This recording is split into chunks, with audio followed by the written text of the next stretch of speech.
ఎలాగైతేనేం రాజు కావ్యతో కలిసి ఇక దుగ్గిరాల ఫ్యామిలీ అంతా కూడా కలిసికట్టుగా గుడికి వస్తారనమాట. ఇక అక్కడికి వెళ్ళగానే పంతులు గారు రాజాలనే కావ్యకి మళ్ళీ ఇంకొకసారి బ్రహ్మముడి అనేది వేస్తారనమాట. ఇక అలానే పంతులు గారు రాజాలనే కావ్యని గుడి చుట్టూరు కూడా 3 ప్రదక్షిణలు చేయమని చెప్తారు.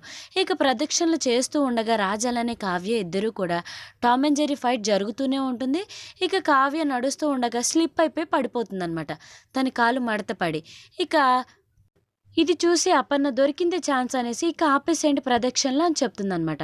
రాజు వాళ్ళ తాతయ్య మాత్రం ఏదేమైనా సరే ప్రదక్షిణలు చేయాలి అనేసి చెప్పేసరికి ఇక రాజు వేరే గతి లేక రాజే కావ్యని స్వయంగా ఎత్తుకొని ప్రదక్షిణలు చేస్తూ ఉంటాడు.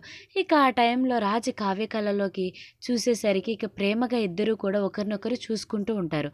ఇక అది చూస్తున్న అపర్ణ ఏమో కుళ్ళుకుంటూ ఉంటుంది. ఇక అదే టైంలో కనకం అదే గుడికి వస్తుందనమాట. ఇక రాజు కావ్యని అలా ఎత్తుకోవడం చూసి కనకం చాలా సంతోషపడిపోతూ ఉంటుంది. మరొక వైపేమో స్వప్న మారువేషం వేసుకుని వాళ్ళ అమ్మని కలవడానికి అదే గుడికి వస్తుంది. ఇక కావ్యని రాజుని అలా చూసిన స్వప్న కుళ్ళుకుంటూ ఉంటుందన్నమాట. నా స్థానంలో మా చెల్లి ఉంది అనేసి. ఈ వీడియో నచ్చితే like and subscribe to my channel.